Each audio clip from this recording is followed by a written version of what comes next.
Nunca olvidaré aquel día en que el hielo me atrapó en su abrazo frío y silencioso, como si los propios elementos hubieran decidido ponerme a prueba. Un día que comenzó como cualquier otro invierno en la cabaña familiar terminó por revelarme que hay mundos más allá del nuestro, capas invisibles de existencia que coexisten con la realidad, esperando, observando y a veces, interviniendo. El cielo estaba despejado, el tipo de azul cristalino que solo se ve en los días más fríos. El aire olía a nieve y pino, a nostalgia. Mis amigos y yo habíamos decidido ir a patinar al lago que tantas veces nos había acogido con su superficie lisa y reluciente. Era un rincón sagrado de nuestra infancia, un espejo helado que reflejaba nuestras risas, nuestros sueños.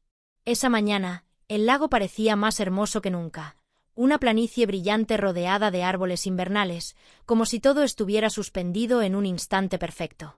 Nos lanzamos al hielo con alegría, deslizándonos como aves sobre la superficie.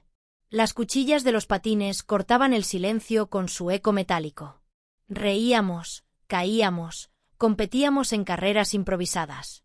Durante unos minutos, éramos invencibles. Sentía la vida correr por mis venas con una intensidad casi mágica. Hasta que ocurrió.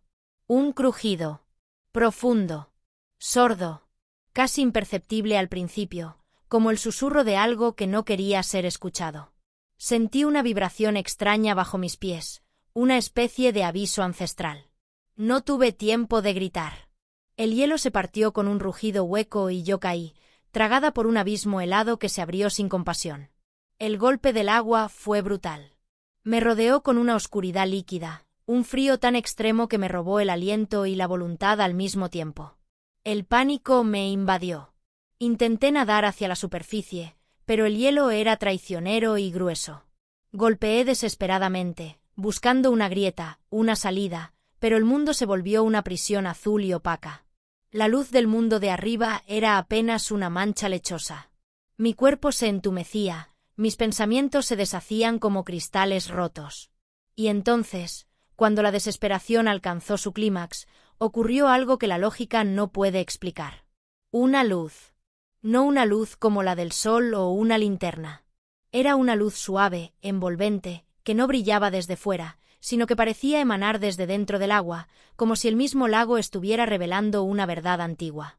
El dolor desapareció. El frío también. Todo se volvió cálido, silencioso, y luego, todo cambió. Desperté en una cama. Pero no en un hospital. No uno de este mundo. Las paredes eran de un blanco etéreo, brillaban con una calma que no era artificial. Alrededor mío, criaturas humanoides, cubiertas con túnicas claras, caminaban en silencio. No eran médicos. No eran ángeles. Eran algo más. Seres de un plano distinto. Y allí, a mi lado, sentado con una sonrisa serena, estaba Elías. Elías había sido mi amigo de la infancia. Murió hace 5 años en un accidente de montaña. Siempre había sentido que su muerte había sido injusta, demasiado repentina. Lo soñaba a veces, riendo como antes, diciéndome que no tuviera miedo. Pero ahora lo tenía frente a mí, más real que cualquier sueño. «Hola, Sophie», dijo, con su misma voz, inconfundible. «Tranquila. Estás en buen cuidado». No supe si llorar o gritar. Pero él me tomó la mano, y el calor de su piel me calmó. «Morí, ¿verdad?», pregunté con voz temblorosa. Él negó con la cabeza. «Estás entre planos. Estás en tránsito. El hielo no solo se abrió en tu mundo. También se abrió aquí, y por alguna razón que ni yo entiendo del todo, se te permitió cruzar. Durante varios días, o lo que parecía ser una medida de tiempo distinta, estuve en ese lugar. No tenía hambre ni sueño. Solo paz. Mis heridas desaparecieron, mis pensamientos se aclararon. Los seres que me rodeaban curaban no solo el cuerpo, sino también el alma. Me mostraban imágenes, memorias olvidadas, momentos de mi vida que cobraban nuevos significados. Aprendí que el dolor que cargamos no siempre es solo nuestro, y que a veces se necesita perder el mundo para entender su belleza.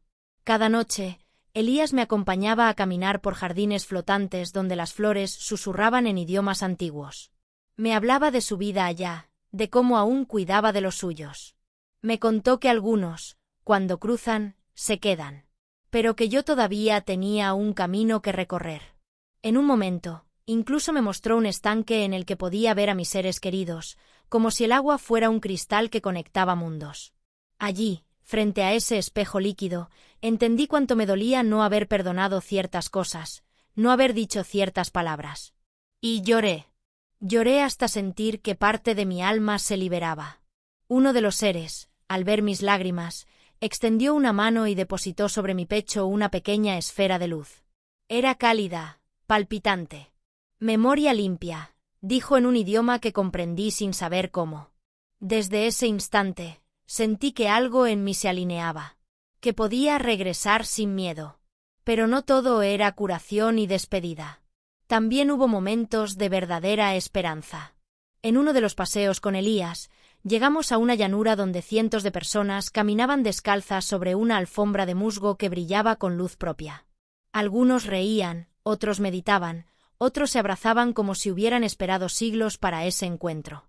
Allí vi a una madre reencontrarse con su hijo, a dos ancianos fundirse en un beso eterno, a un hombre solitario tocar el cielo con los dedos y reír como un niño. ¿Qué es este lugar?, pregunté, sin aliento. Un sitio de paso. Y también de propósito. Aquí las almas recuerdan su esencia, dijo Elías. Mientras caminábamos, una figura apareció frente a nosotros. No era humana, aunque tenía rasgos suaves y amables. Su piel parecía hecha de luz líquida, como un río que nunca se detiene, y sus ojos brillaban con destellos que cambiaban de color según su estado de ánimo. Soy Liora, dijo con voz musical. He venido a ayudarte en tu sanación. Ella extendió sus manos y de ellas surgió un aura cálida que envolvió mi cuerpo. Sentí como un torrente de energía fluía desde mi pecho hasta la punta de mis dedos y los pies. No era doloroso, sino un alivio profundo, como si cada célula estuviera siendo limpiada de miedos y heridas invisibles. Cada alma carga con heridas antiguas, continuó Liora. Algunas son visibles, otras se esconden en lo profundo. Pero aquí puedes liberarlas. Me invitó a cerrar los ojos, y a través de ellos vi flashes de momentos dolorosos de mi vida, discusiones no resueltas con mi madre, palabras duras que nunca debía haber pronunciado, dudas que me consumieron. Pero al mismo tiempo, sentí como esas imágenes se transformaban, como si fueran bañadas por una luz sanadora. Cuando abrí los ojos, sentí una nueva ligereza, como si una pesada carga se hubiera desvanecido. Liora sonrió. No estás sola en esto. Siempre habrá quienes te guíen, aunque no los veas. Esa misma tarde, mientras exploraba un bosque donde los árboles eran altos pilares de cristal, escuché una voz que me llamó desde la penumbra. Al acercarme, vi a un ser pequeño, encorvado, con grandes ojos llenos de curiosidad y sabiduría. Soy Nib, dijo. Guardián de las memorias olvidadas. Me mostró cómo dentro de una esfera flotante podía ver momentos de vidas pasadas, no solo mías, sino de otros. Historias de amor, de pérdida, de coraje. Me contó que cada alma está conectada con muchas otras, formando una red invisible que sostiene la existencia. Aquí, en este plano, puedes recuperar aquello que olvidaste, explicó.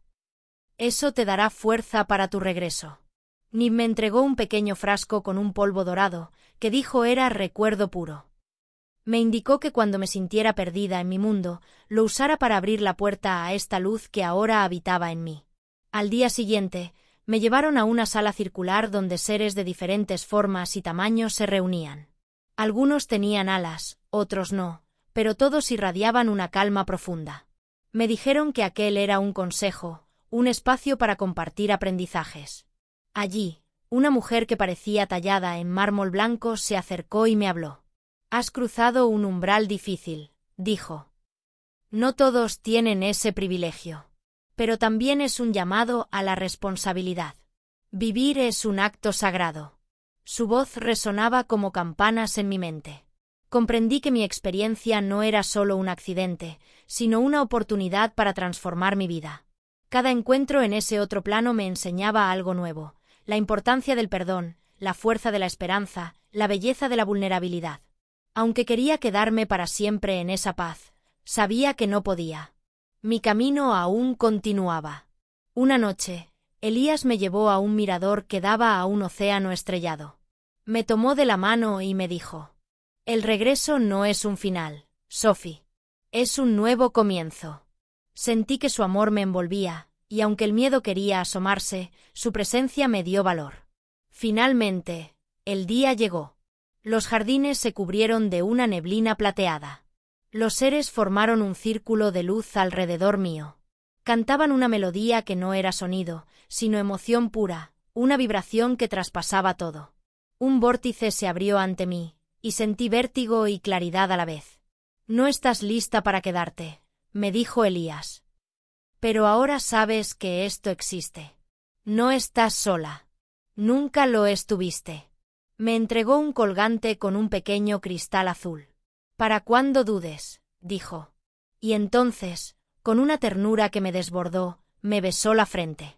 Desperté en una camilla, rodeada de paramédicos y amigos. Mis labios estaban morados, mi cuerpo tembloroso, pero mi alma, limpia. Me habían encontrado tras varios minutos bajo el agua, sin signos vitales. Uno de mis amigos, Tomás, juró que me había oído reír bajo el hielo antes de que lograran sacarme. Nadie entendió cómo sobreviví sin daño cerebral ni pulmonar. Algunos lo llamaron milagro. Yo simplemente sonreí. Durante semanas no hablé de lo que viví. No sabía cómo. ¿Cómo explicar que estuve en otro plano, rodeada de seres que curaron más que mi cuerpo? ¿Cómo decir que vi a mi amigo muerto y que me enseñó que la muerte no es el final? Pero al tiempo, comencé a entender que debía compartirlo. Que esas experiencias podían ayudar a otros que, como yo, sentían que su mundo se rompía y no sabían hacia dónde ir. El hielo se había convertido en mi maestro, y ese frío terrible me había llevado a un calor más grande que cualquier invierno.